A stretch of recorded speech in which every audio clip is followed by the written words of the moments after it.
Coming up on the ESPN Sportscenter, the leaderboard at the U.S. Open looked like a Long Island Expressway traffic jam today. We'll tell you who emerged from the pack. In baseball, we had first-place showdowns in both leagues. We'll show you how the Red Sox, Rangers, Astros, and Mets made out. And gentlemen were starting their engines in Oregon, Michigan, and north of the border in Canada today. We'll have highlights as they race for the checkered flag. Those stories and more coming up next on the ESPN Sportscenter.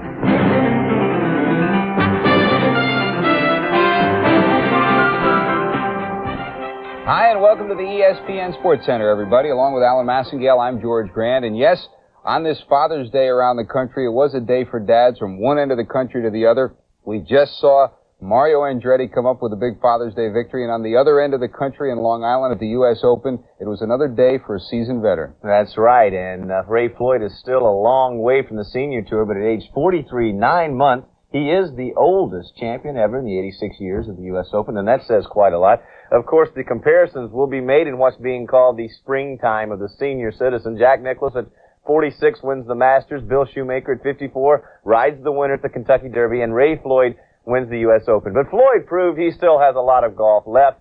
He was fifth on the money list in 1985, and today, when the leaderboard was crowded and no one seemed to want to make the move, Floyd, with his savvy and determination, took charge of this tournament. Now, third-round leader Greg Norman faded early. He was unable to take charge as he had hoped. On 3, Norman will miss this par putt. That was an indication of how his day was going to go. Now, then, Ben Crenshaw birdies a long one on the par 4-6 to get even par, and then tied with Hal Sutton for the lead. A bit later on the par 5-5, Hal Sutton birdies for about 4 feet. A 4-way tie at level par at this point.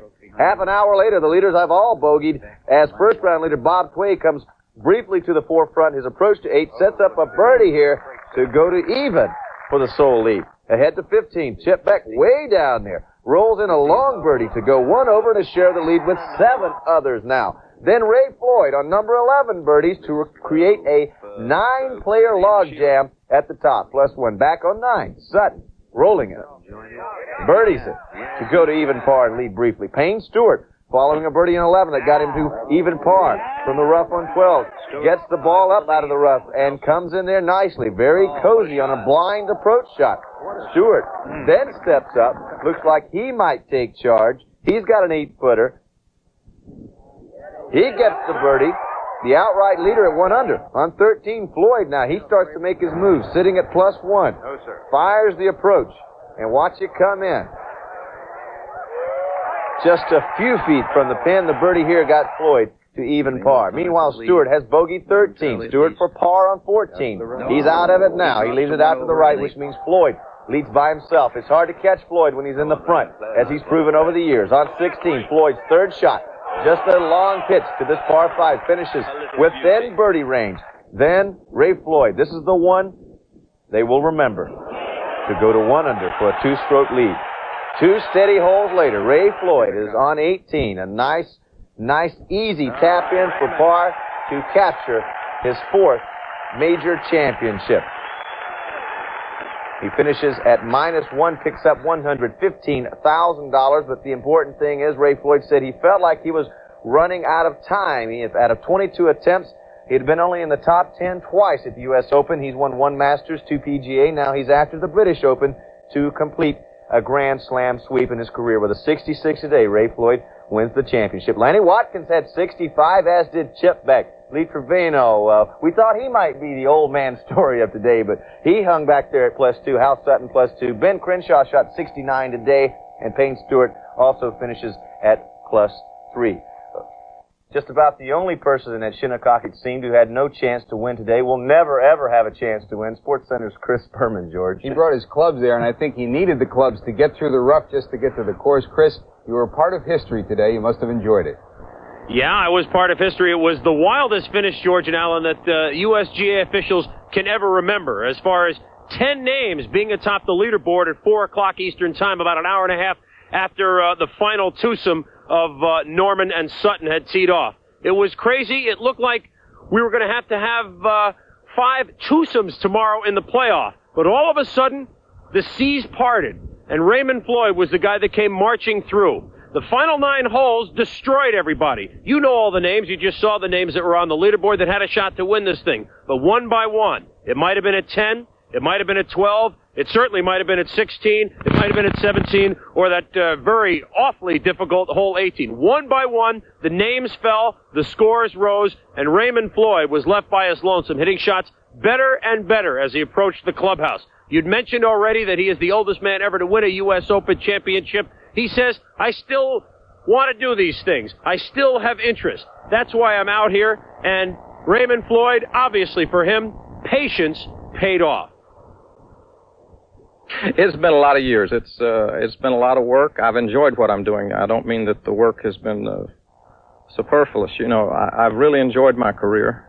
I have still great desire. I think that's what it takes. I think what happens with fellas up in the 40s, they've lost desire. They've accomplished a lot of things. And the desire isn't there any longer. But I still have a tremendous desire to perform well. And as long as I can keep that desire, I should be able to be competitive. The final 9 holes, everybody blew up except you. And you're hitting shots better every hole, and it destroyed everybody else. What was going on? Well, I just had my rhythm. I felt very confident. I had been playing very well the last 2 months, tee to green. I haven't been putting terrifically well, but today I didn't putt, really well, but I made a couple key putts, and I putted well enough, and that's the key, the bottom line. What happened out there? No, just flat, everything got off to, when I 3-putted the 3rd hole, it was just flat after that. Just, the putter really didn't feel comfortable. Even though I felt comfortable playing, the whole day seemed to be like blah, and it was hard to get it going. I guess that happens sometime. It is awfully difficult to lead a golf tournament for 3 rounds. You can see behind me the sun has gone behind the clouds. It hasn't quite set yet, but it is obvious here at Shinnecock Hills that the sun never sets on those golfers who are 40 years and over. The story began at the Masters with Jack Nicklaus. The story continues here at the Majors at the U.S. Open with Raymond Floyd. You don't want to call them senior citizens, but when you see the youngsters like Randolph and Verplank having a shot at this thing, and Bob Tway will be around for a long time, then maybe by comparison, Raymond Floyd is a senior citizen. But he relied on all that guile, on all that experience through the years to gut him through this U.S. Open. Raymond Floyd was definitely a champion. We weren't sure whether anybody would break par here, but Raymond Floyd took care of that. As for Greg Norman, he said, there will be my critics. Again, I had a shot. This was my tournament. It was a major tournament, much like the Masters earlier this year, much like the U.S. Open a couple of years back when he lost the playoff to Fuzzy Zeller. But Greg Norman will be back. He will win. Ray Floyd said, Norman has plenty of time. I was running out of time. Raymond Floyd doesn't look like he's running out of time now. He says, I'm 3/4 of the way ready. I need a British Open. It could happen in 5 weeks. That's the scene out here, gentlemen. And yes, it is still windy. Okay, Chris. Thanks a lot. Good job out there. We look forward to getting you back here at SportsCenter.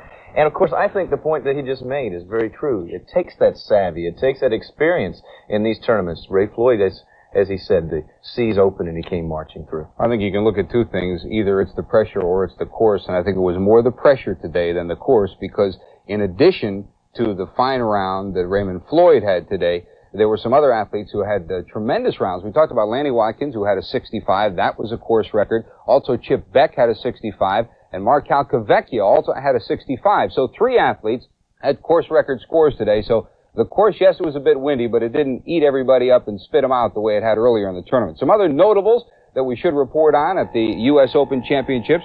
Here's Greg Norman's final total, +5 after he led after the 2nd and 3rd rounds, finishing at 285. Fuzzy Zeller at 8 over, along with Craig Stadler. Calvin Peete, who, of course, has had the difficulty with his knee all weekend, at 9 over. Seve Ballesteros at 9 over as well, along with Tom Watson. And Johnny Miller checks in at 13 over par. Some of the other notables that you may be looking for, some of the folks you may be following in golf. Now, that's the U.S. Open story. One other golf story to report on, the Lady Keystone Open. It just ended a few minutes ago. This one in Hershey, Pennsylvania, went into sudden death playoff, and Julie Inkster has won it over Debbie Massey and Cindy Hill in sudden death playoff. They finished just 1 shot better than Sherry Turner, Jane Crafter, and Lisa Young. So victorious in the LPGA Keystone Open is Julie Inkster, and a congratulations. And when we continue, we'll check out the baseball action, including the Mets looking to sweep the Pirates. That's in the National League. Over in the American League, there's some news to talk about, too. Not just the scores, but also not 1, not 2, but a triple dip, a triple play. The White Sox and the Mariners. We'll have that story for you. And also on the Grand Prix circuit, it's Nigel Mansell once again. That and more coming up on the ESPN Sports Center. This portion of Sports Center, along with the latest golf news, has been brought to you by Magnum by Hogan, for that feeling of hitting the ball just right.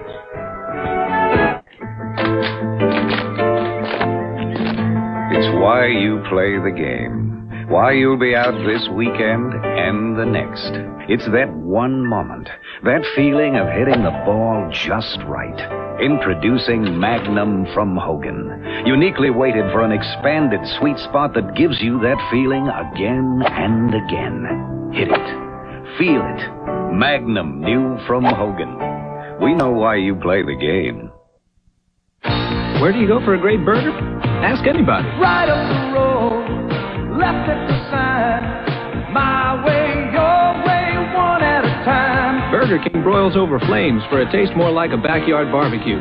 The way a burger should be. Ask anybody. This is a Burger King town.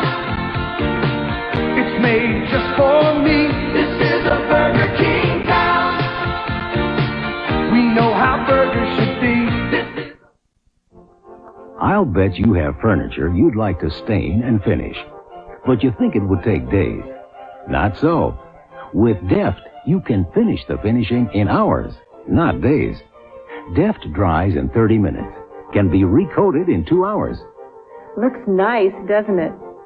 Deft, so you can finish the finishing in hours, not days.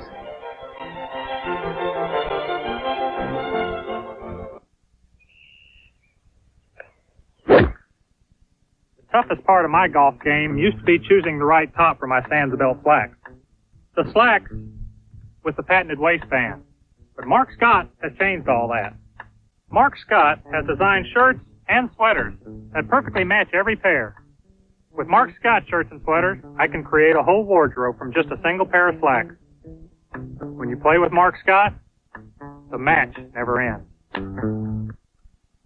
The Chicago White Sox found a way to liven up their series with the Seattle Mariners today. How about a triple play? This is how it went. Bottom of the second, no outs. Alvin Davis on third, Jim Presley on first, Neil Allen pitching to Ken Phelps. He loops one to left. Jerry Hairston makes the catch, and he fires when Davis tags. He gets him at the plate. That Carlton Fisk guns it to second. Nails Presley right there, and it's a triple play, and the White Sox have taken advantage of that.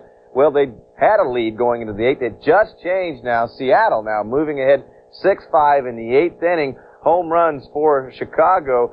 Greg Walker hit a 3-run homer in the fourth with 2 on.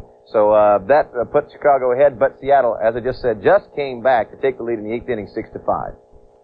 If the Boston Red Sox don't have enough to concern themselves about with 9 games against the Yankees and Orioles in the next 10 days, they received a scare today when Wade Boggs left the game with the Brewers after aggravating a rib injury that's been bothering him for the last week. The Sox told me tonight he is expected to start Monday, though, in Game 1 of that 3-game set with the Yankees that will get underway Monday night in New York City. In the game itself between Boston and the Milwaukee Brewers, Red Sox got off and going early against young Juan Nieves in the first inning. Boggs goes to left, celebrating his 28th birthday with this rip. It's off the wall. Marty Barrett rounds third. Wade Boggs in with a double. He scored later to make it 2-0 Boston. Nieves settled down after that, though, and Milwaukee evened it in the third. Robin Yount, the number 2 hitter in the league behind Boggs, takes rookie Jeff Sellers deep to left. That clears it. We are tied 2-2. Top of the fifth, still 2-2. Ben Ogilvy rips one down the right field line. Fair or foul? Yes, 2-run homer. Sellers wants it back. Ogilvy also had an RBI double. It's 4-2 Brewers as John McNamara is looking for help. Big blow for Milwaukee, leading 4-3. It's Robin Yount again, ripping it to left. Extra bases. Rick Cerrone rounds third. The throw to second. Yount's got a double. The Brewers go on to win it by a final score of 7-3 in that weekend series at Fenway Park. Also on the scoreboard in the American League, the Yankees and Orioles matched up. Mike Boddicker, this one, both teams scoreless and hitless into the fifth. Boddicker against Pasqua, that short, compact swing. Pasqua deposited into the seats and right, 1-0 Yankees. Bottom of the sixth, now 2-0 Yanks. Eddie Murray, they've been trying to pitch around him all weekend, but not this time. 2-run shot, 2-2. Top of the seventh. Yankees will have runners at the corners. And a man who just eats up Oriole pitching, Ricky Henderson. Zippo past Alan Wingens. It scores Ivan De Jesus, who was brought up today from Columbus. It's 3-2 Yankees. Bottom of the 8th, Brian Fisher in pitching. Cal Ripken lines it to left. Lee Lacy running on the pitch. Scores all the way from first. We are tied at 3. With 2 on and 2 out, Mike Young. Sinking line drive. Dan Pasqua loses it momentarily. Misplays it in right. Cal Ripken scored from second. The Orioles go on to win it by a final score of 4-3. So the Yankees, after losing in Baltimore, head home to Yankee Stadium, where they'll be taking on the Red Sox. Monday night, it'll be Roger Clemens against Ron Guidry in the battle for first place in the American League East.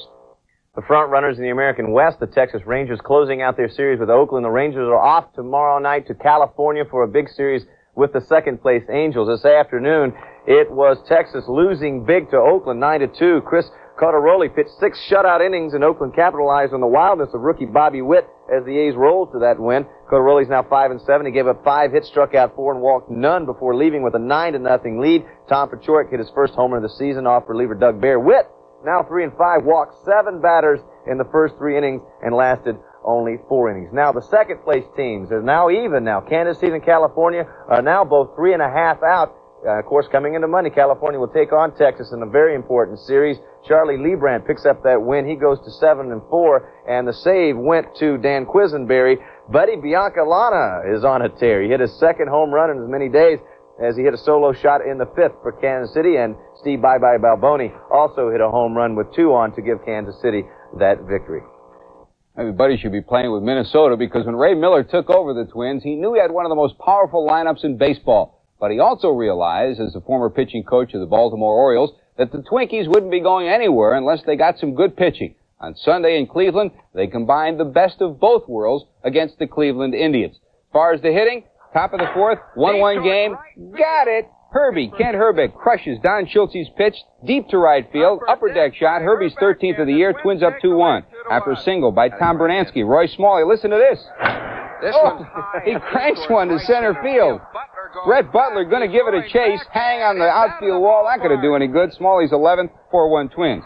Top of the 8th. Twins up 4-2. Gary Gaetti rips Brian Elker's offering into the seats in left. It's Gaetti's 15th of the year. The Twins go on to win the game by a final of 7-3. Frankie Viola gets the win. His record now 6-5. While the Indians were losing in Cleveland, across the lake and north of the border, the Toronto Blue Jays and Tigers wrapped up their weekend series. The Jays got 7 runs in the 6th inning. Lamp gets the win. Henke gets a save after picking up a win yesterday. Maybe he's coming back. And it is Toronto beating Detroit by a final score of 9-6. Maybe we'll have to start calling him Buddy Bye-Bye. He'll take it. Okay, when we come back, it was a busy day in auto racing, from the Grand Prix circuit to Indy cars to NASCAR. That's not all. We'll see if the Mets can pick up wins number 42 and 43 on this Sunday. That and more when baseball continues on the Sportscenter.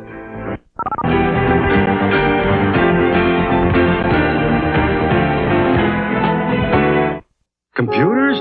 Who's got time to figure out how to use them? That's how the owners of a clothing store, father and son, felt about personal computers until they got one. And the catering business until they got one. We're IBM, and we've seen some very skeptical people become very enthusiastic. And that makes us proud, because we have more computers helping more small businesses than anybody. IBM Personal Computers. Small business is getting big on them. Big boy's got what it takes. Slow burning fuel of whole wheat flakes. Nothing halfway, nothing sweet, just the staying power of good whole wheat. Yeah, hey bananas, join the team, fueling up to go full steam. Wheaties, good whole wheat. Now go tell your mama what the big boys eat. Men, we're going to live off the land. It's going to be rough. Either you pitch in or shape up. When you're far from home, you can't beat a Honda portable generator. You get 1,000 watts of power when you're nowhere near an electrical outlet. Commander Fred, can we come in? Hold it, men! The Honda portable generators for camping, hunting, boating, even charging your car battery. I'll be right out. On the road, nobody can get you a great hot meal faster than McDonald's, and I figured out how they do it. Ginny calls signals, sends Carl deep for a Big Mac, and cuts inside for your Coke. Look at him fly. Back here, you got Joel putting the moves on a Big Mac. Doink, Doink! Now Carl hands off to Beth and clears a lane. This team's got it together. See what I mean? It all ends with a pass to you. Hot and fast. You get it hot, you get it fast. Want to see it again? Drive on in. At McDonald's. Championship Wrestling's strongest tag team, Boris Zukov and the Barbarian, highlight an AWA 2-hour special, Tuesday on ESPN. Plus, the teams of Colonel De Beers and Nick Bockwinkel collide in a 6-man free-for-all. Tuesday night at 9 Eastern on ESPN. This is ESPN, the Total Sports Network.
By this afternoon, we began to get the idea that if anybody was going to slow down the New York Mets, it was definitely not going to be the Pittsburgh Pirates. A doubleheader at Shea, the Mets going for a sweep of the series. We're right on course after the first game. Mets get on the scoreboard in the fourth, the bottom of the fourth. Keith Hernandez ripped this bob walk pitch to right for a hit. Wally Backman is on his horse.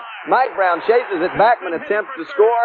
Here comes the throw, and here comes the relay, and not in time. 1-0 Mets. Bottom of the sixth, Mets rally again. Lynn Dykstra on third, Bachman on second, Darryl Strawberry on first. Relief pitcher Jim Wynn faces Gary Carter, and he will deliver and inside, forcing home Dykstra, who had 3 hits. Wynn walked another one, and also to make it 3-0. This play told the story in the first one for Pittsburgh. Wynn gets Keith Hernandez to hit an easy foul pop. No problem here. Back pocket this thing. Bill Nallman comes over. Tony Pena comes over. And, well, nobody got it. Manager Jim Leyland said, this is going to be a long day. Another good outing for Bob Ojeda. He's only allowed 2 earned runs in 27 innings against the Pirates this year. He fans Lee Mazzilli. His record now is 8-2, 4-1 Mets in the first one. Ojeda scattered 9 hits. In game 2, it is now in the 7th inning. The Mets ahead of Pittsburgh. The Mets have gotten home runs from Carter, and I believe Carter is one of the home runs. So they're up ahead 7-5 in game 2 of that matchup. Now, Montreal and Philadelphia. Herb Winningham hit a home run in the 3rd inning. Winning pitcher Andy McGaffigan, he went 6.5 innings with 4 hits. The save goes to Jeff Reardon. The Expos in second place, but 10 games out, 10 out first behind New York coming into Sunday. Giants and Astros wrapped up a big weekend head-to-head showdown for the top spot in the National League West. They were indoors in the Astrodome in Houston for this one. Top of the 4th, Giants up 1-0. Chili Davis, the leader in RBIs in the National League, up. He takes Bob Knepper to left field. This one will go off the wall. Jose Cruz, Jeff Leonard comes around to score. Billy Hatcher's throw will be beaten by Davis at third. He'll come in with a triple, and the Giants have a 2-0 lead. 1 out later, Rob Thompson. Hey, they're playing baseball in San Francisco. They're squeezing. He lays it down. Davis scores at 3-0 Giants. Says, what does Roger Craig have him do? Hey, squeeze it again. Rob Thompson with a bunt. Pass Bob Knepper. The run will score from third, 4-1 Giants. Great defensive play in the 6th. Billy Hatcher, line drive. Jeffrey Leonard, got it. Great catch. Giants go on to win it by a final score of 7-2. Houston still has a 2-game lead over the Giants in the Western Division of the National League. Bob Knepper, who was going for his league-leading 11th victory, comes up with his 4th defeat instead. Vida Blue gets the win. He's now over 500. The Dodgers hoping to bounce back from a Saturday massacre at the hands of the Padres. San Diego bombed L.A. 12-0 yesterday, so L.A. returned the favor. They got half of the dozen, 6-0 over San Diego. Honeycutt gets the win. A home run by Mariano Duncan with 1 on in the 6th was the power for L.A. Atlanta and Cincinnati. The Braves actually were down 9-0 after 4, and Cincinnati held on to win 9-7. Eric Davis had a home run, 3 RBIs, And the Reds got 4 off Brave starter Zane Smith in the first inning. Chicago, St. Louis, well, the Cubs avoid the bottom of the East in 11 innings. Steve Lake got an RBI in the 11th to score Keith Moreland. Ray Fontenot was the winning pitcher, and he only pitched 1 inning to get that win. Montreal, Brooklyn, Michigan, and Portland, Oregon. No, this isn't a train stop. They're the date lines for this weekend's auto racing. North of the border, Englishman Nigel Mansell won his second straight Formula One Grand Prix at the Canadian Grand Prix, seen on ESPN. Suspense in this one ended at the halfway point when Mansell passed Keke Rosberg and led the rest of the way. As far as the final statistics went, defending world champ Alain Prost of France finished second. Nelson Piquet of Brazil, 2-time Canadian winner, finished third. Rosberg wound up in the number 4 position. Prost's second place finish moved him past Ayrton Senna into the World Championship lead with 29 points after 6 of the 16 events. Mansell moved into a tie for second with 27. In Brooklyn, Michigan, the Michigan 400 came down to a final lap battle between Bill Elliott and Harry Gant. You can see Elliott gets the win. Jeff Bodine wound up third in this NASCAR event. Buddy Baker fourth. Darrell Waltrip wrapping it up in the number 5 slot, 47,000 plus for Elliott in this one. In Portland, Oregon, just before the Sports Center, what a great race. The 200, the Portland 200 for Indy cars. Mario Andretti gets the win by 0.07 of a second. It is the closest finish ever for kart IndyCar racers. Michael Andretti finishes second. Nice Father's Day present. Al Unser Jr. finished third. The last win for Mario was last year at Portland, and he comes up with one this year. That's the auto racing bill of fare for Sunday. And now time for our Norelco Sports Trivia Quiz, and here is the question. Who holds the record for most PGA victories in a single calendar year? Who holds the record for most PGA victories in a single calendar year? If you know the answer, call us at 1-800-243-0006. In Connecticut, 1-800-854-9489. The third eligible caller with the correct answer wins a Norelco Rototrack Razor. We'll announce the winner and give the answer on SportsCenter tonight at 11 p.m. Tonight's winner will also be eligible for our grand prize drawing at the end of the year. You could win 2 tickets to the Super Bowl, plus airfare and hotel accommodation. Participants must live within the 50 United States. For a set of the complete contest rules, send a self-addressed stamped envelope to Rules, ESPN, 355 Lexington Avenue in New York, 10017.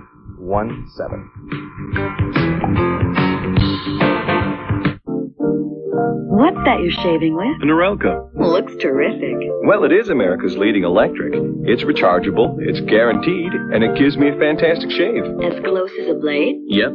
Feel. Wow. It's our patented system that lifts each whisker up and shaves it off blade close. I love it when you talk high-tech. What do you think of the Norelco Ladies Rechargeable I gave you? Terrific. What do you think? Sensational.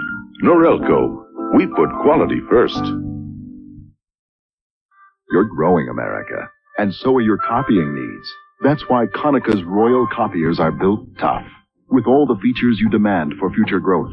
Zoom magnification reduction, double-sided copying, electronic editing, and more. For challenges as big as tomorrow, Konica offers a complete line of rugged Royal Copiers backed by nationwide service. You demand productivity. With Konicka's Royal Copiers, you get it. Tough customers, tough copiers. Need a safe and easy way to keep your beard and mustache looking great right at home? I use the Groomsman Beard and Mustache Trimmer by Wall. The Groomsman by Wall. 900-976-1313. ESPN Dial Sports. The number for the latest scores, stats, and trends. Plus ESPN programming information. For just 50 cents a call, you get the country's best scoreboard service. Plus our primetime lineup. 900-976-1313. ESPN Dial Sports. Call anytime. For those of you just joining us and expecting to see the Crosby Clam Bake on ESPN, we'll be getting to it in a couple of minutes. Our Portland 200 auto race went a little long, so we'll be wrapping up SportsCenter, heading to that in just a couple of minutes. Some other stories to keep you up to date on, though. The host Mexican team in action at the World Cup soccer tournament. They make it to the quarterfinals at the expense of Bulgaria on this Sunday. 110,000 fans on hand at Aztec Stadium. Mexico on the attack. Negrete in midair pass to Javier. He gets it back to Negrete. Watch this one. Zippo, 1-0 Mexican at the half. Second half, 62nd minute. We'll pick it up. Mexico with a corner kick. Watch closely. Negrete will put it right in front. Savin with a header. What a shot. Final Mexico 2-0. The sellout crowd liking what they see as the host Mexican team wins it 2-0 to advance to the quarterfinals. The other match of this day, the Soviet Union and Belgium, that is now tied in the second half. The Soviet Union, of course, one of the favored teams in World Cup competition. A reminder, ESPN's month-long coverage of the World Cup continues Monday at 2 o'clock Eastern Time. It will be Brazil and Poland on ESPN. That's at 2 Eastern Time on Monday. The following tennis report is brought to you by Moet, France's best-loved champagne. Jimmy Connors may not be able to compete in this year's Wimbledon. He has suffered an injury that may limit his ability to perform. It certainly did today. He had to withdraw in the second set of the finals at the Stella Artois Grass Court Championships in London. He retired with a pulled groin muscle. We'll have to keep an eye on that injury. 4 of the last 5 winners at the Queens went on to win the championships at Wimbledon, and that's certainly what Tim Miot is hoping. Connors had problems from the beginning today. At the Edgbaston Cup in Birmingham, England, Pam Shriver picks up $21,000. This is her 3rd victory in a row there for Pam Shriver. A good first set, and then the second set went to a tiebreaker, which she breezed 7-0 in that tiebreaker to win it in 62 minutes. This portion of SportsCenter, along with the latest tennis news, is brought to you by Moet, France's best-loved champagne. It's just a ferry boat home, but Moet makes it Paris.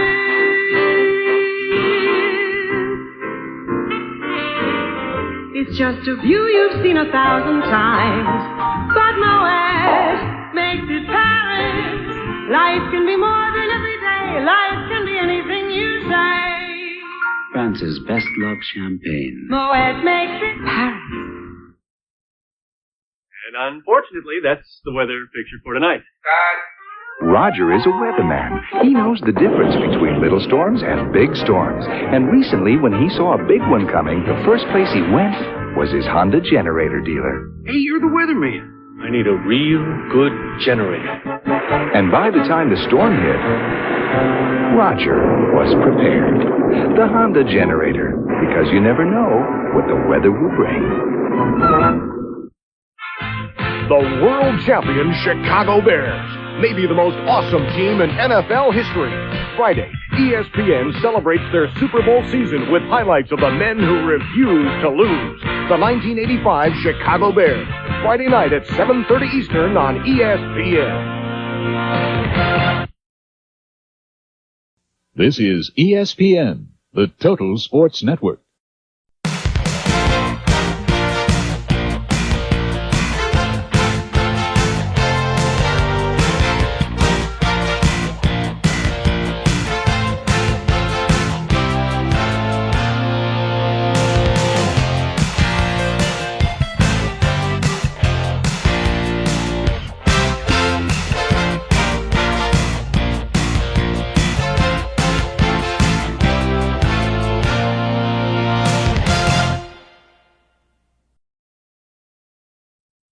Georgia White Sox got the triple play, but Seattle has the lead, 10-5 in the 9th inning. If you missed Raymond Floyd's championship of the U.S. Open, you can see the final round again on ESPN, 9:30 a.m. Eastern Time on Monday morning. It's a great final round. Enjoy it. Next Sports Center at 11 Eastern, I'm George Graham. And I'm Alan Massengale. Thanks for being here.